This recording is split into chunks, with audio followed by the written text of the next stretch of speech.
En el año 1909, el señor Kentgate encontró una ciudad subterránea capaz de albergar a 50.000 personas cerca del Gran Cañón.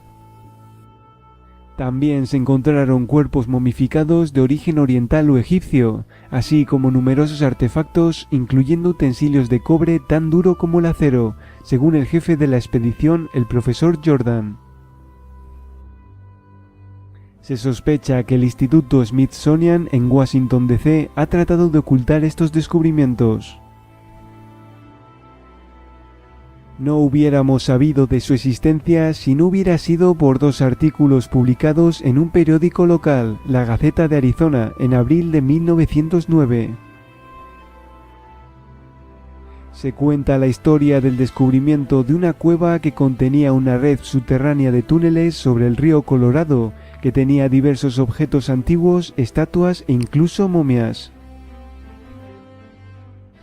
Es un descubrimiento demasiado importante para que el Instituto Smithsonian no disponga de ningún informe sobre estos hechos. ¿Qué es lo que pasó? Para averiguarlo vamos a conocer el contenido del artículo que hizo pública la noticia. El artículo fue anónimo, pero nombra a los protagonistas de esta historia, el profesor Jordan, el Instituto Smithsonian y el señor Kentgate, quien relata sus hallazgos.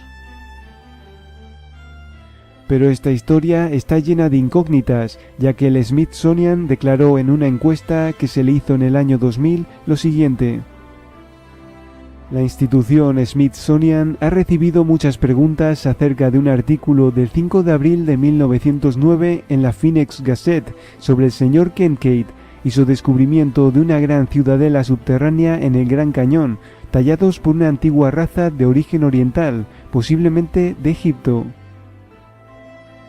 El Departamento de Antropología del Smithsonian ha buscado en sus archivos sin encontrar ninguna mención de un profesor Jordan, Kentgate o una civilización egipcia perdida en Arizona. Sin embargo, la historia continúa repitiéndose en libros y artículos. Hace referencia a la Gaceta Phoenix en vez de a la Gaceta de Arizona. Esto podría ser un simple error, o el intento de confundir a aquellos que intenten buscar información sobre esta historia, porque jamás la encontrarán en un periódico inexistente. Por lo tanto, según la institución, no hay ningún profesor Jordan y tampoco Kentgate. Sin embargo, el 12 de marzo de 1909 se publicó el primer artículo en el que se decía que Kentgate salió de Green River en octubre con un pequeño barco de remos. En el periódico, Kentgate menciona que estaba buscando minerales. Se dirigía por el río Colorado cuando de repente le llamó la atención unas marcas de agua, de cuando el río en otra época estaba más alto. A esa altura vio una cueva y decidió explorarla, encontrando el mayor descubrimiento del siglo, una gran ciudad subterránea. En 1908, el presidente Theodore Roosevelt había hecho del Gran Cañón un bosque nacional, cerrándolo para cualquier actividad minera. Los numerosos cerros del Gran Cañón tienen nombres griegos, hindúes, chinos, egipcios y nórdicos. En el área del Gran Cañón hay nombres como la pirámide de Keops, el Buda Claustro, el Templo del Buda, Templo de Manu y el Templo de Shiva. En el área alrededor de 94 Mile Creek y Trinity Creek hay lugares con nombres como Templo de Isis, Torre de Set, la Torre de Ra, el Templo de Horus, el Templo de Osiris.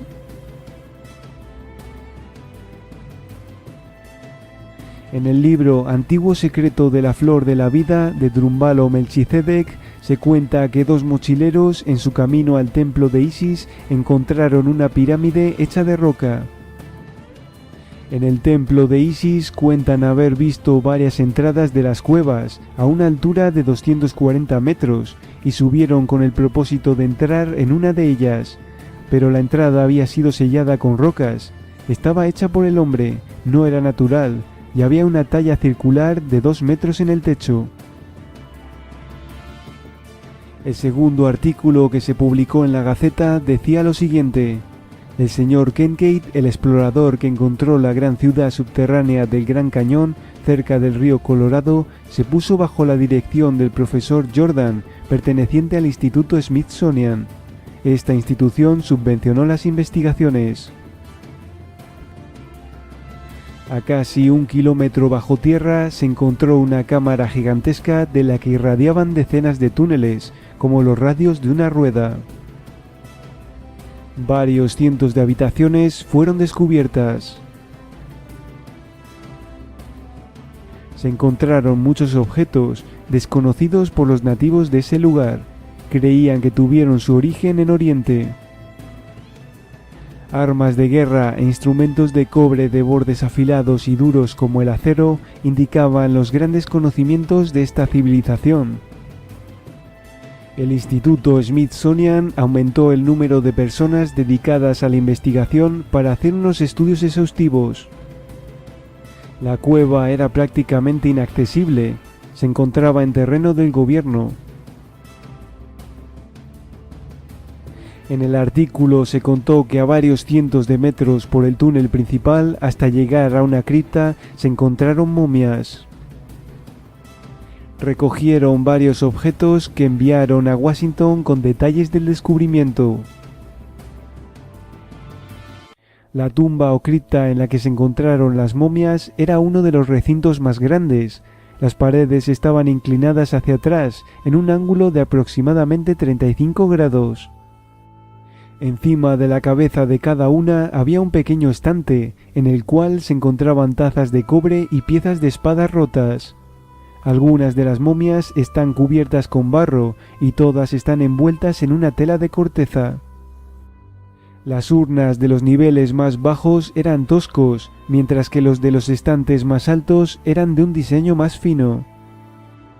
Es importante destacar que todas las momias examinadas eran de sexo masculino. No había niños o mujeres enterrados allí. Esto les hizo pensar que esta zona exterior eran los cuarteles de los guerreros. A unos 57 metros de la entrada, a derecha e izquierda de los túneles, hay una serie de habitaciones del tamaño de las salas de estar, aunque algunas son de 30 por 40 metros cuadrados. Se accede a ellas por puertas de forma ovalada y están ventiladas por huecos de aire redondos a través de las paredes de los pasillos. Las paredes son de unos 3 pies y 6 pulgadas de espesor. Los pasillos estaban cincelados o tallados tan rectos que parecían estar diseñados por un ingeniero. A más de un centenar de metros de la entrada está la sala de cruz, con varios cientos de metros de largo, en la que se encontró un ídolo o imagen sentado con las piernas cruzadas con una flor de loto o lirio en cada mano. Los rasgos de la cara eran orientales y se parecía a Buda, aunque los científicos no están seguros de lo que representa. Rodeando este ídolo había unas imágenes más pequeñas, algunas muy hermosas y otras deformes. En la esquina opuesta de esta sala se encontraron toda clase de herramientas de cobre. Estas personas sin duda conocían el arte perdido de endurecer este metal, que ha sido buscado por los químicos durante siglos. Entre otros hallazgos se encuentran floreros o jarrones y vasos de cobre y oro, con un diseño muy artístico. También artículos de cerámica y vasos esmaltados. Otro pasillo conducía a los graneros, semejantes a los que se encuentran en los templos orientales. Contenían semillas de diversos tipos.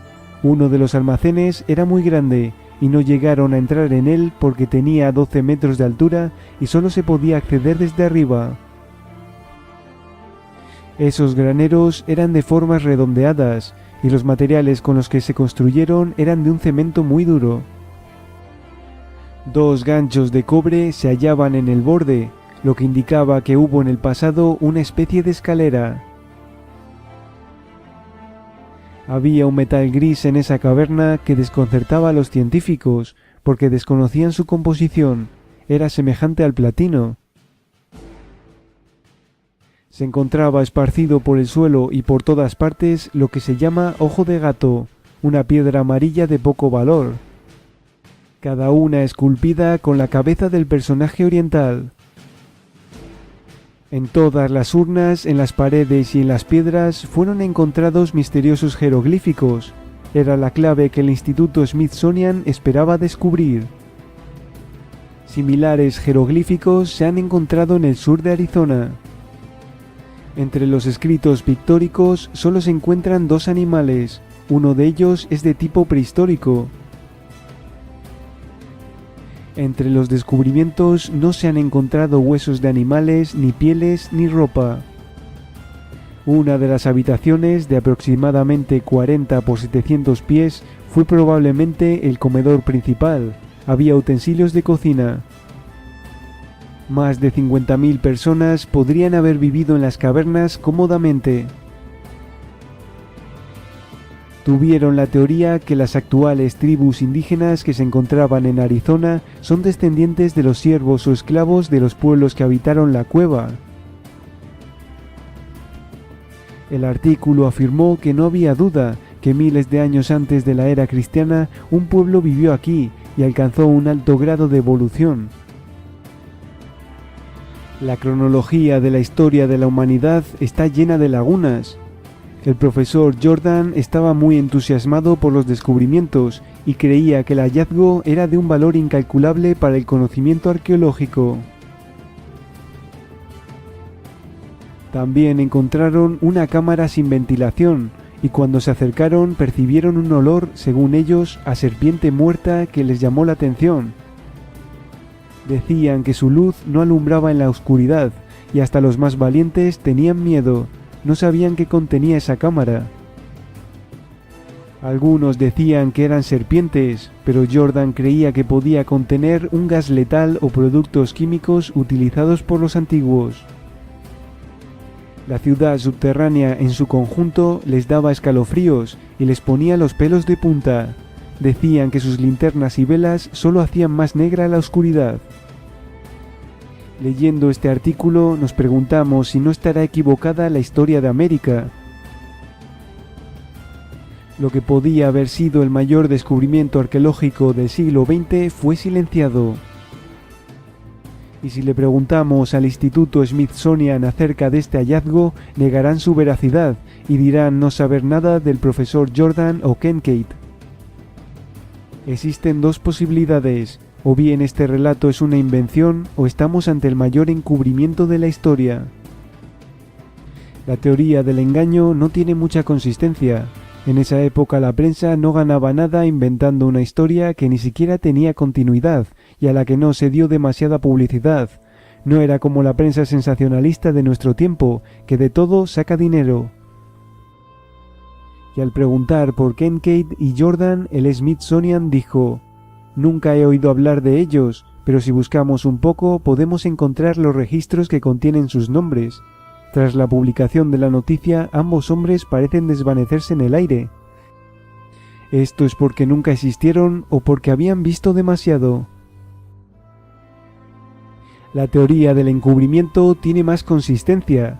Esta teoría sugiere que el Smithsonian y otros poderes tienen un gran interés en asegurarse que la historia convencional siga como hasta ahora, y un descubrimiento de esta magnitud acabaría con todas las mentiras sobre nuestro pasado, por eso era mejor silenciarlo.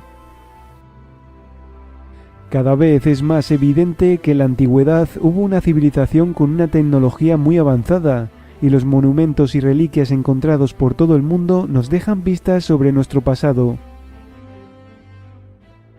En el año 1995, David Hatcher Childress, del World Explorer Club de Kempton, Illinois, se propuso descubrir si aquel titular era falso.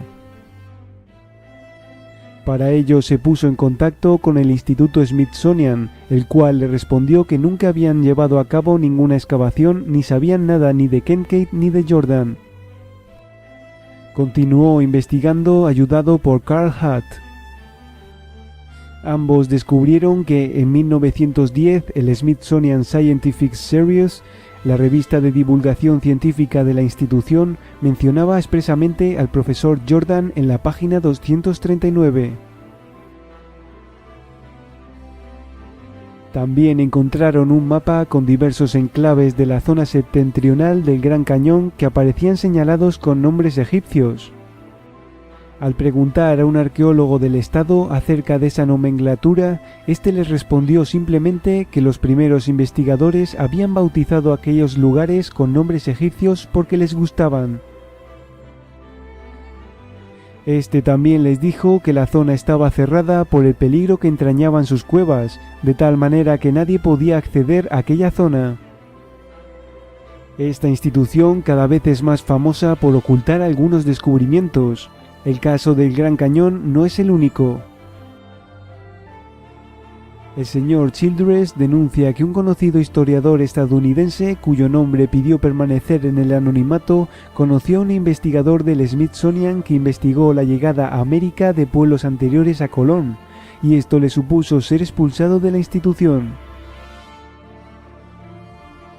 Ese hombre llegó a afirmar que en al menos una ocasión el Smithsonian llegó a hundir deliberadamente en el Atlántico un cargamento de extraños objetos. ¿Estamos ante otra ocultación deliberada de la historia? Por todo el mundo encontramos vestigios de una antigua civilización muy avanzada que intentan salir a la luz, y a pesar de los obstáculos que ponen algunas instituciones, no pueden evitar que historias como las del Gran Cañón se descubran a pesar de todos sus esfuerzos por ocultarlo.